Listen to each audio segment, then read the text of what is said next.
par valsts pamatu mēs varam runāt tikai tad, ja partija nāk un saka, mūs ir jāievēl tāpēc, ka mēs esam par, un tad, ko mēs valstī darīsim. Ja cilvēks nāk kaut ko darīt tāpēc, ka lai kādu nelaistu vai būtu pret, un nezinu, ko darīt, kad uzvarēs, jo nav tā, ko darīs par. Nu, tas ir tāpat, kā jums iedod māju un saka dzīvo, bet jūs nezināt, ko tam mājā darīt. Saskaņa mazāk nāk ārā šobrīd un mazāk pretendē un mazāk sludina par to, kāpēc viņi ir jāievēlā. Viņi turās pie tā, kas viņiem ir. Bet tiem, kas nāk šodien ar skaļo piedāvājumu, ir īpaši vienotībai, šobrīd ir pamatā pret, lai neievēlētu saskaņas centru. Nu, šāds pretstatījums man šķiet nav racionāls, ja mēs domājam valstiskā līmenī. Ja mēs domājam, nav racionāls. Valstiskā līmenī, kad mēs domājam par valsts izaugsmi. Ja mēs domājam par vietu iegūšanu Saeimā un par divkopienas veidošanu šajā Latvijā vēl spēcīgāk, tad tas ir ļoti racionāls. Tie ir testi par cilvēku, kā viņi reaģē.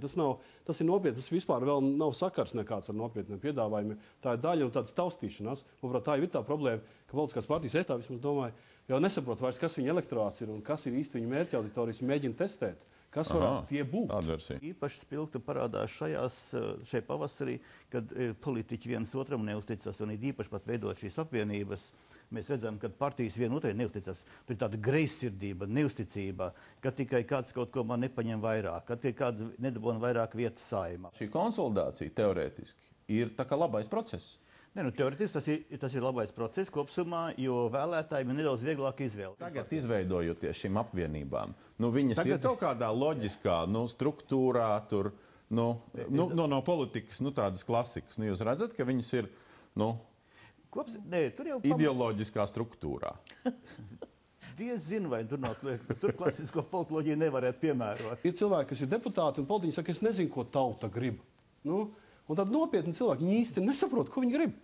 Var jābūt, ka tas arī ir tas iemesls, ka mēģina kaut ko to un šito un vēl sazina ko. Kas var būt vēl vienkāršāks? Tā vienalga kaut kur, kaut kādā aptaujā ieliekt kaut vienu jautājumu. Jā? Tas nemaksā nekādu milzīgu naudu, jums būs cipari, jā? Ko tā sabiedrība domā.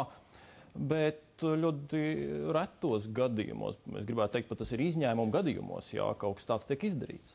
Tā kā es piekrītu tezei par to, ka tā ir lielā mērā taustīšanās. Par labu Latvijai šobrīd ir tā savu veidu dūma aizseks AŠ kvadrātā.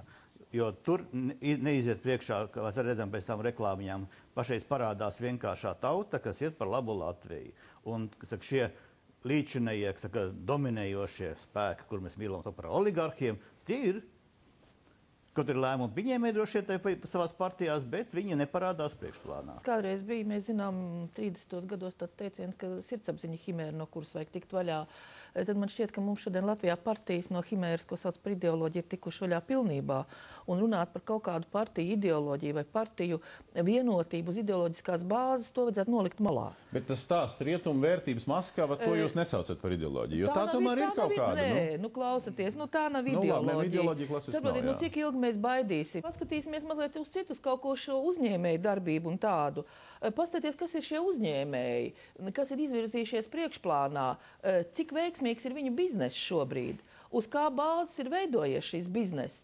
Cik lielā mērā šis bizness ir tapis sadarbībā ar to, ka ir varētu izmantot valsts resursus un valsts budžeti dotās iespējas? Tas disputs ap to, ka saskaņā ir tā kā, saskaņas centrā ir tā kā, virkni cilvēki, kas īsti nesaprot, vai nevar pateikt, tā kā, 40 gadā bija okupācija, nebija okupācija, kaut kas cits bija. Kas bija, Cilevičs kungs intervijā vakar saka, tur līdz tam brīdim okupācija, tad aneksija, ja, vēl kaut kas. Tas tomēr, tas ir jautājums par valsts, faktiski, fundamentālām lietām, kas ir Latvijas Republika. Vai tomēr tas nav ļoti būtisks jautājums? Redziet, tas ir jautājums, kur nevajadzētu vairāk diskutēt, jo Saeimā ir pieņemts dokuments, deklarācija par okupāciju, kam ir Saeima pieņem lēmumus un likumus pēc teorijas. Ja?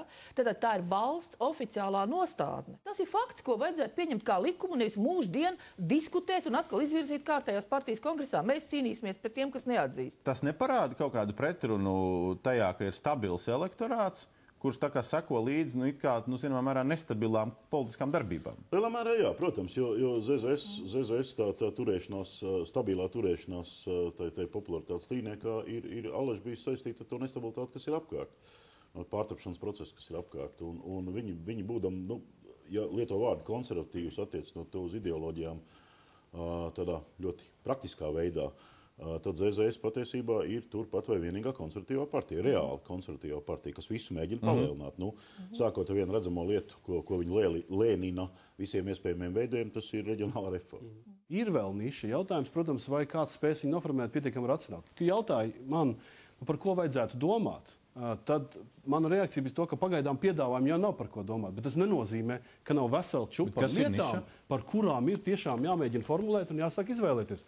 Tur ir gan jautājumi par to, kā politiskās partijas redz lielākas varas nodošanu pilsoņiem, vai tiešā demokrātijas formā, vai kā savādākā. Tur ir jautājumi par virkni ar ilgtermiņa risinājumiem, kur mums ir tūlīt jāsniedz un jādod redzējumu. Sociāla-ekonomiskiem. Bet dabiski. Tur ir virkne jautājumu par to, kādā veidā kaut kas notiks ar to Latvijas teritoriju, kas ir krīzes priekšā attiecībā uz iedzīvotājiem depopulāciju. Bet tas jau visām partijām. Tā niša ir priekš visām. Jā, bet neviens pagaidām nemēģina nopietni izstrādāt un piedāvāt risinājumus. Tāpēc es domāju, vai nu viņi nesaprot to, vai tā ir tāda vai arī vēlētājiem to varbūt nevajag? Jā, tas, protams, ir vēl trešā lieta. Tas nozīmē, ka mēs tad gan esam lielās ziepēs, jo tad tas jautājums nav par politiskām partijām, bet politiskās uzvedības standārtu vispār kaut vai minimālā elementārā pilsoņa līmenī.